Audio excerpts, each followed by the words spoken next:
structures that were brought here over the years, they were in a sorry state of dilapidation. Henry Ford got probably fire sale prices on most of them, and with the passage of 2 or 3 generations, now that we've cared for them and curated them and preserved them, the city fathers in many places, especially Dayton, Ohio, want these things back. Of course. To which we reply very politely, no.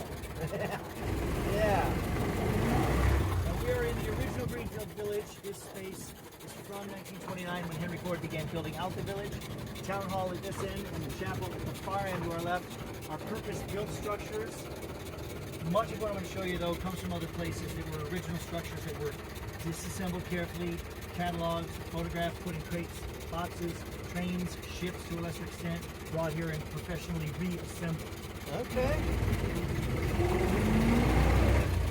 Henry Ford wanted something in particular that was connected to Abraham Lincoln. He sent his scouts to the state of Illinois, coming back eventually with the Logan County Courthouse. This is where Abraham Lincoln himself practiced law in the 1840s before he got involved in politics and presidency. Henry Ford attended school at the Scotch Settlement right here from ages 8 to 11. Oh, look at this. That was brought overland from about a mile and a half away right here in Dearborn. Oh, wow. And we have this ground under repair right now. We're bringing in the Jackson House from Selma, Alabama. Should have construction completed by the fall of 2026.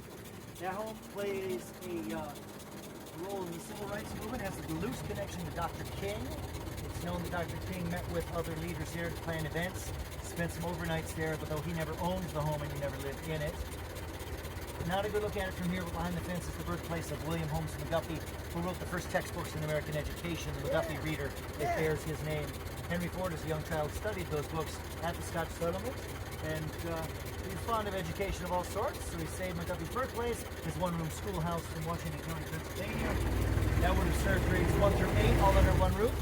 And I'm going to stay on the right side of the vehicle during the tour, folks, so it doesn't turn into a tennis match back and forth. This is the Maddox family farm from Bryan County, Georgia. It dates to 1880 and it belonged to an emancipated couple that bought their own land and built their own home, lived out their American dream, as it were. I had the great pleasure of meeting none other than Rosa Parks on the porch of that home in 1999. Wow. Such a sweet lady. Wow. These 2 cabins from the Hermitage Plantation outside Savannah, Georgia, 1820. The plantation manufactured bricks as one of its mainstays. That's why the cabins survived. The birthplace of Luther Burbank, plant scientist in Massachusetts. Did most of his work in California. Came up with hundreds of varieties of plants and fruits and veggies and flowers, including the russet potato, which is blight resistant and gives us those nice long cut fries we like so much. Thomas Edison's grandparents' house from outside Kitchener, Ontario, Canada, early 19th century. The Edisons were Americans.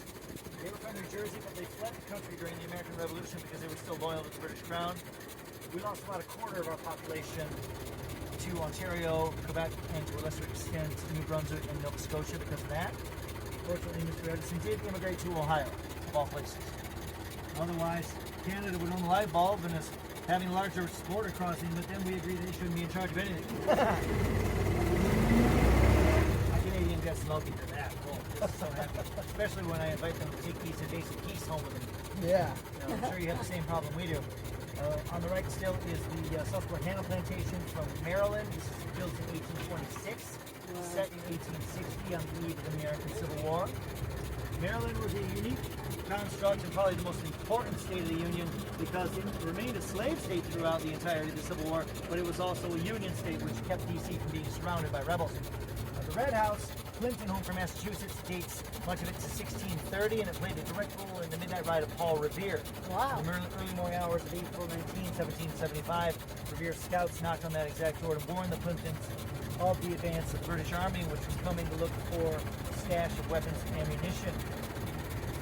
Wow. Now, back to 1914 for a moment. This is where we're going to be reminded that Henry Ford was not at all concerned with your safety. Without seat belts, airbags, no windows, we barely have doors. In a hairpin turn, we're all flying right out that window. Now, on the left for a moment, the Saltbox House, Daggett Farmhouse in Connecticut, 1754.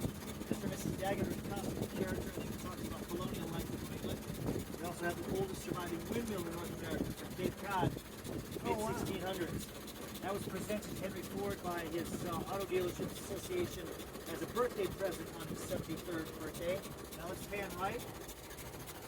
Cotswold Cottage from England is our oldest set of buildings here in the village, early 1600s. As soon as Mrs. Ford stayed in this region when they were touring Great Britain in 1929, she fell in love with it. She said basically, Henry, I want one of these.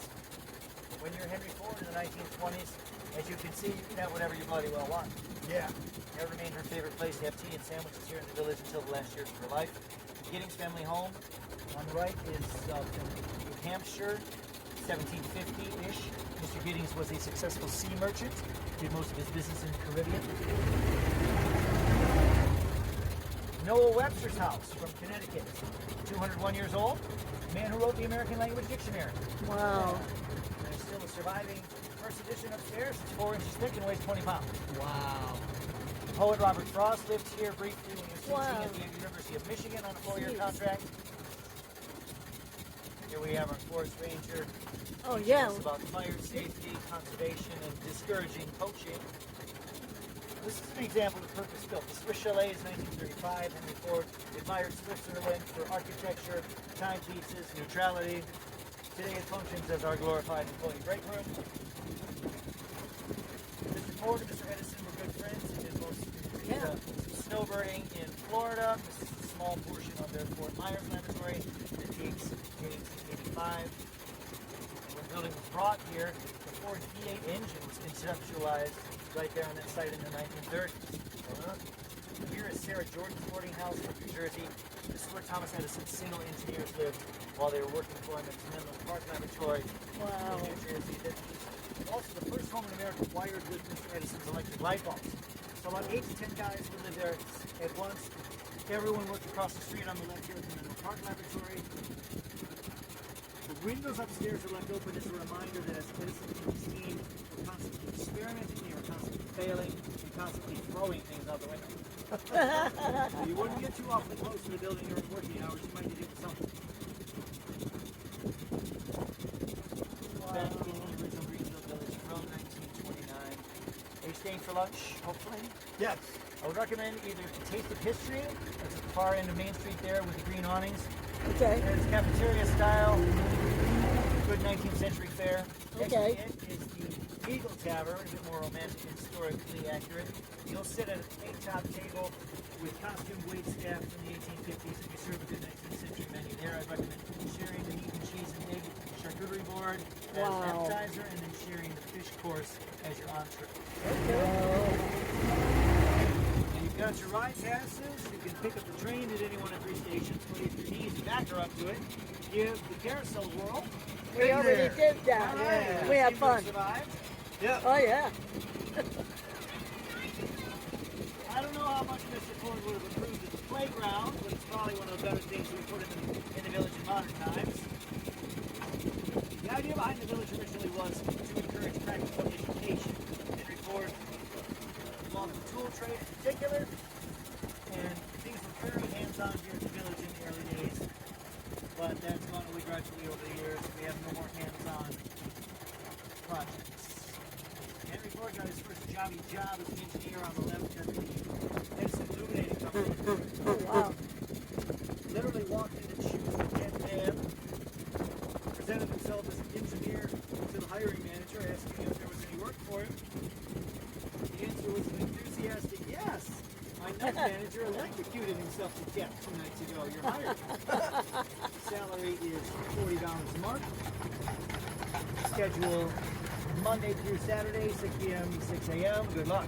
Henry Ford made himself very valuable to his employer because in the first 6 months of his employment at Edison Illuminating, all 3 steam engine turbines suffered catastrophic failures that Henry Ford repaired by hand. Wow. And he knew nothing about electricity, but apparently he knew everything about the steam engine turbines that Wow. supplied it, and that boosted the salary to $90, which he used that surplus to begin funding his experimentations with internal combustion, which would become, obviously, the Tin Lizzie we're riding. Oh, I do thank you for my visit. Thank you Oh, very gosh. much. I learned a lot. This place is huge. Yeah, that's awesome. Thank you.